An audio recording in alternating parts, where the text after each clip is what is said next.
Hi guys. So చాలా కాలమైన video చేసి ఈ వీడియోలో మనం ఏం చేద్దాం అంటే time independent Schrodinger wave equation అనే దాని గురించి నేర్చుకున్నాం.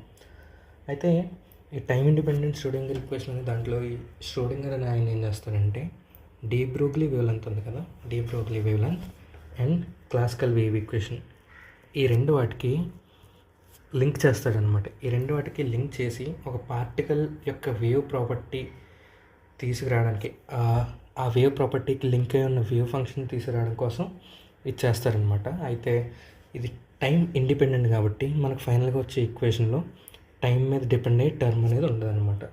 సో మనకు తెలుసు కదా, డి బ్రోగ్లీ వేవ్ లెంత్ యొక్క lambda equal to Planck's constant by mass into velocity and classical wave equation అనేది del square u by del t square equal to v square into do square u by do x square. So ఇదే మనకి one డైమెన్షన్లో ఉంది, అందుకే నీకు X square ఒకటి ఉంది. So మనం ఇక్కడ యూ ఉంది కదా, ఈ యూని నేను సై అనుకుంటాను అనమాట. అంటే ఈ వేవ్ యొక్క ఫంక్షన్ అనేది సై అనుకుంటున్నాను అనమాట.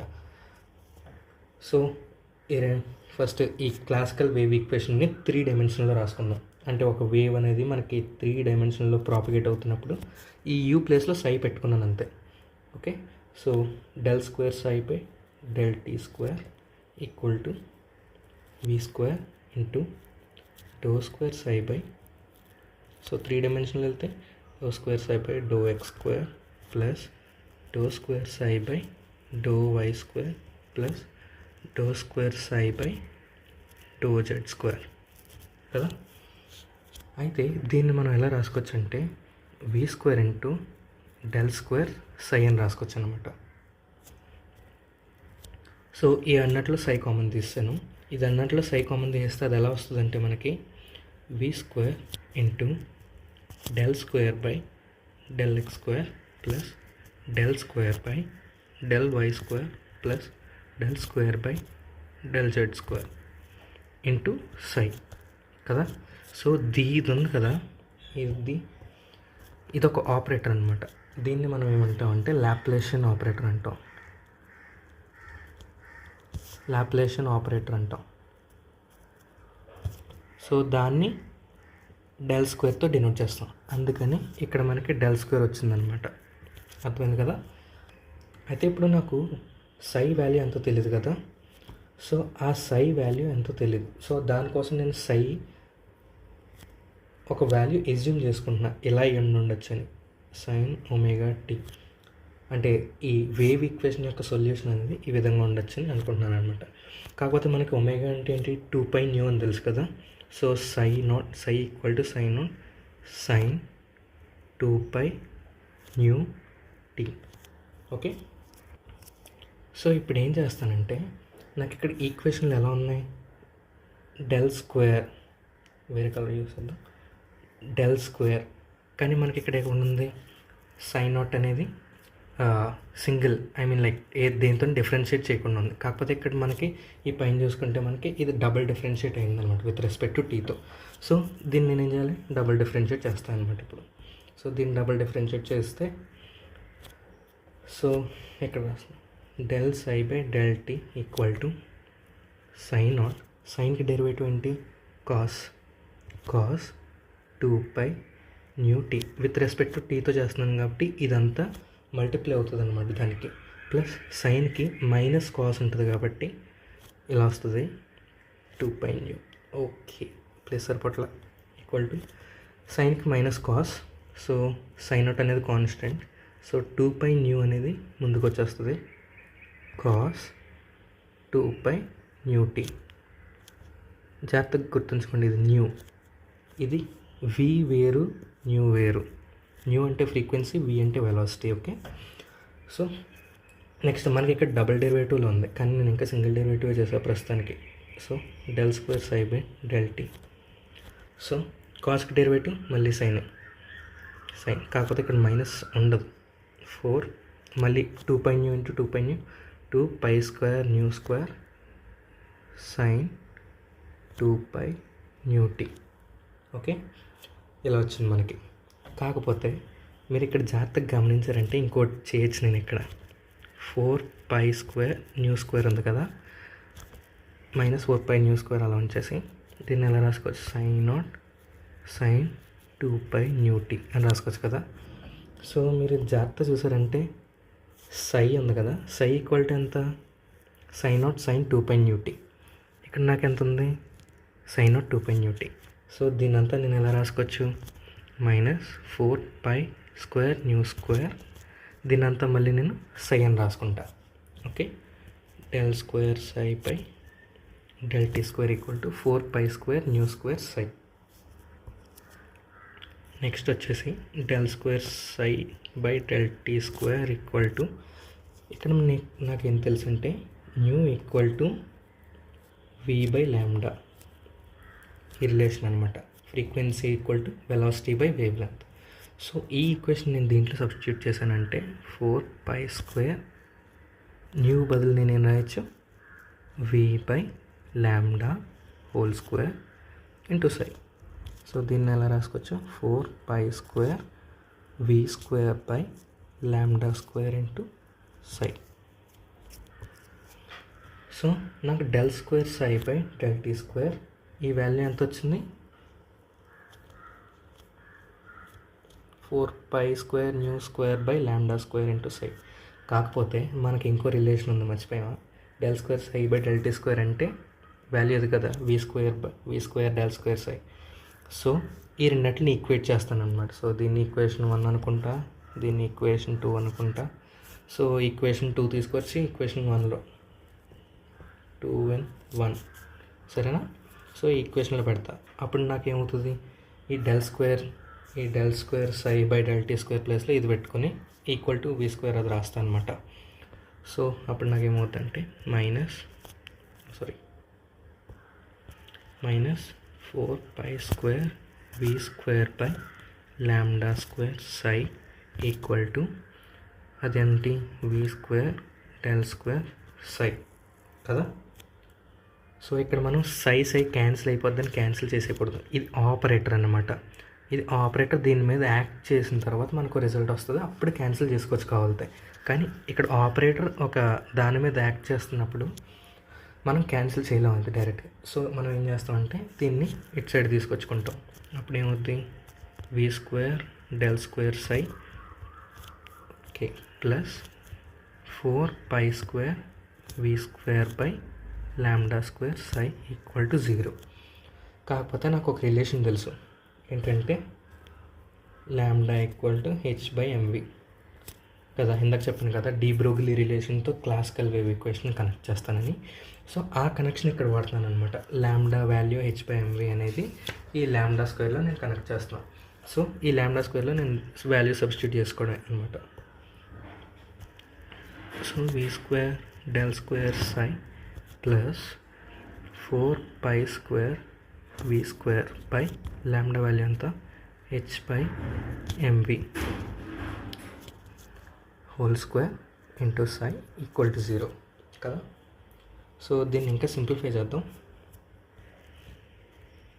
v² del square psi plus 4π² h² v/4. ఇక్కడ v² ఇక్కడ v² v/4 అవుతుంది. ఇది డినామినేటర్లో ఉంది కాబట్టి న్యూమరేటర్లోకి వచ్చేస్తుంది. సో ఇలా అవుతుంది అనమాట. సో ఎప్పటిదాకా అందరికీ బాగానే అర్థమైంది అనుకుంటున్నా.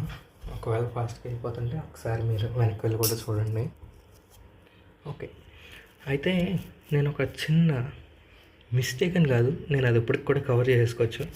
అయితే మీరు ఇంకా ముందు స్టెప్లో చేయగలిగిన వాళ్ళు అయితే ముందు స్టెప్లోనే చేసేయండి వీలైతే. ఏంటంటే దీంట్లోంచి v² కామన్ తీస్తున్నాను అనమాట. v² కామన్ తీస్తే ఏమవుతుంది, 4π² mv²/h² into psi equal to 0 కదా. అయితే ఇప్పుడు v² అనేది అటువైపు పక్కకి వెళ్ళిందంటే మీకు 0 అయిపోతుంది. అప్పుడు మీకు ఏం మిగులుతుందంటే del square psi plus 4π² mv²/h² psi equal to 0. So ఇక్కడ దాకా బాగానే వచ్చేసాం కదా. దీన్ని ఒక ఈక్వేషన్ 3 అనుకుందాం. Kinetic energy plus potential energy equal to total energy కదా. కైనెటిక్ ఎనర్జీని ½ mv² అంటాం. Half m v square plus potential ఎనర్జీని వి అంటాం ఈక్వల్ టు ఈ అనేది టోటల్ ఎనర్జీ అనమాట. అయితే ఇప్పుడు నేను ఏం చేస్తున్నానంటే వీని అటే పక్క పంపించేసుకున్న half m v square equal to E minus V. ఇదంతా ఎందుకు చేస్తుంది మీకు తర్వాత అర్థమవుతాయి జాగ్రత్తగా. అంటే ఇక్కడ మనకి ఎందుకు చేస్తుంది ఇప్పుడు చెప్పేస్తా. ఇక్కడ మనకి వి ఉంది కదా, వి సబ్స్టిట్యూషన్ కోసం ఇదంతా అనమాట. సో ఇప్పుడు నాకు ఏం కావాలంటే వి కావాలి దీని నుంచి. అయితే నేను ఇప్పుడు ఏం చేస్తా, దీంట్లోంచి వి తీసుకుంటా. ఇదంతా అవసరం లేదు. వి square equal to E minus V into 2. నాకు ఎం స్క్వేర్ వి స్క్వేర్ ఉంటే ఉపయోగం అనమాట. ఎందుకంటే ఇక్కడ ఎం స్క్వేర్ ఉంటుంది. ఇక్కడ ఎం స్క్వేర్ వి స్క్వేర్ ఉంది కదా, ఈ హోల్ టర్మ్ సబ్స్టిట్యూట్ చేసి పడతాను అనమాట. ఎం స్క్వేర్ వి స్క్వేర్ ఉందనుకో, యాక్చువల్గా 2/m అని వస్తుంది. అయితే బోత్ సైడ్స్ ఎం స్క్వేర్తో మల్టిప్లై చేస్తానంటే 2/m into E minus V. So m square m పోద్ది, అప్పుడు m square V square equal to 2m into E minus V కదా. సో ఇది నేను ఒక ఈక్వేషన్ 4 అనుకుంటా. అయితే దీన్ని తీసుకెళ్ళి దీంట్లో సబ్స్టిట్యూట్ వేసి పడతాను అనమాట, ఎం స్క్వేర్ వి స్క్వేర్ ప్లేస్లో. సో దాంట్లో సబ్స్టిట్యూట్ చేసుకున్నప్పుడు okay del square psi, so ఇక్కడ రాస్తున్నా 4/3. అయితే del square psi plus 4π² M square V square నేను ఎలా రాసుకోవచ్చు, 2m into E minus V by H square psi equal to 0. So దీన్ని ఇంకా మల్టిప్లికేషన్ ఉంది కదా నేను చేయాల్సింది, ప్లస్ 4 2s అంతా 8π² m into E minus V by H square into psi equal to 0.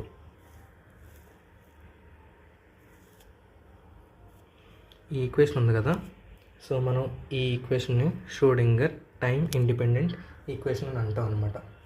Like Schrodinger wave equation, Schrodinger time independent wave equation.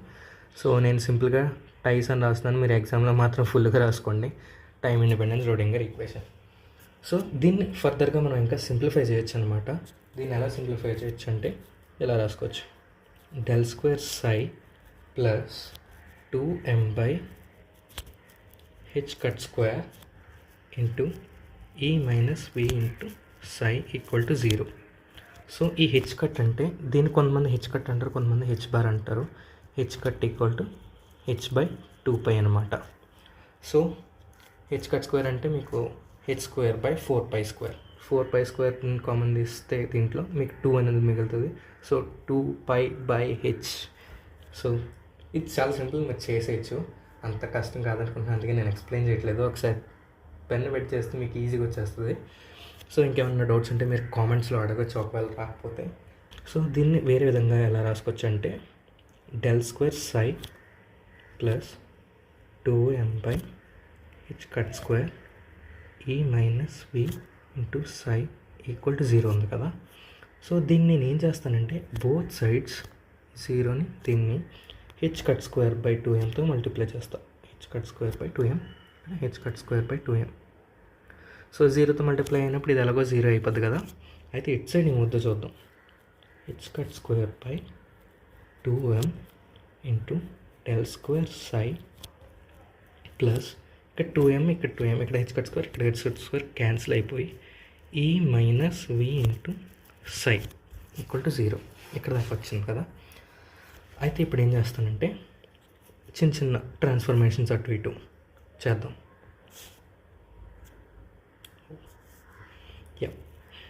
So H cut square by 2m del square psi minus V psi equal to minus E psi. So ఈ నటి పక్కకు పంపించాను, so అది minus అయిందనమాట. So ఇప్పుడు మైనస్తో multiply చేశాను అనుకో, minus H cut square by 2m into del square psi plus V psi equal to E psi. మైనస్తో multiply చేశాను కదా బోత్ సైడ్స్.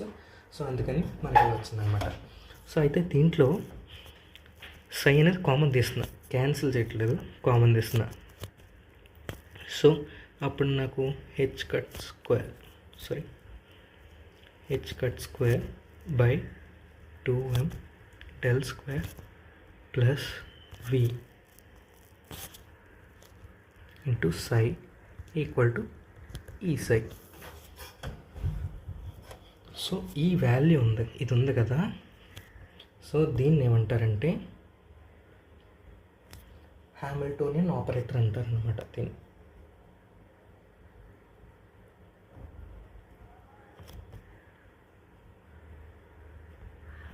హామిల్టోనియన్ ఆపరేటర్ అంటారు అనమాట. సో దీన్ని ఎలా రిప్రజెంట్ చేయొచ్చు అంటే H cap into psi equal to E psi. So ఈ H cap అంటే where H cap equals to minus H cut square by 2m del square plus v. ఇది Hamiltonian అనమాట, హామిల్టోనియన్ ఆపరేటర్. ఇలా పైన టోపీ పెట్టామంటే దాన్ని ఆపరేటర్ అంటారనమాట. So for a free particle, so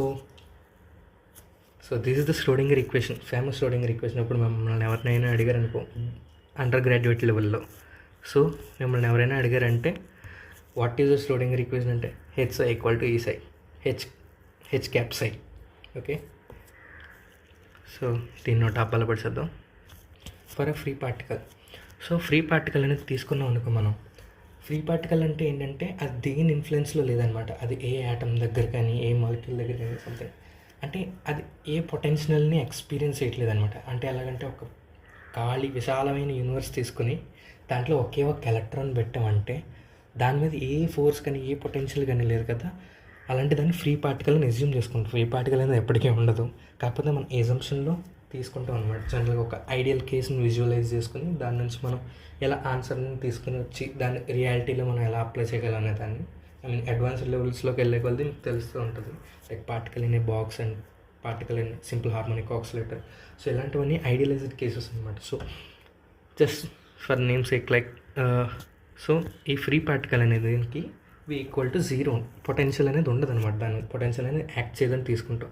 so అలాంటిదప్పుడు ఈ ఈక్వేషన్ ఉంది కదా, సో దీన్ని సంథింగ్ ఈక్వేషన్ 5 అనుకున్నామా ఏమో నాకే గుర్తు. సో ఈక్వేషన్ సో ఈ ఈక్వేషన్ ఎలా అవుతుంది అంటే అప్పుడు minus H cut square by 2m del square, v అనేది లేదు కదా, v equal to 0. So psi equal to E psi. ఇదే మీకు టైం ఇండిపెండెన్స్ ష్రోడింగర్ ఈక్వేషన్ అనేది ముందు ఎప్పుడో అయిపోయింది, ఇక్కడతోనే అయిపోయింది.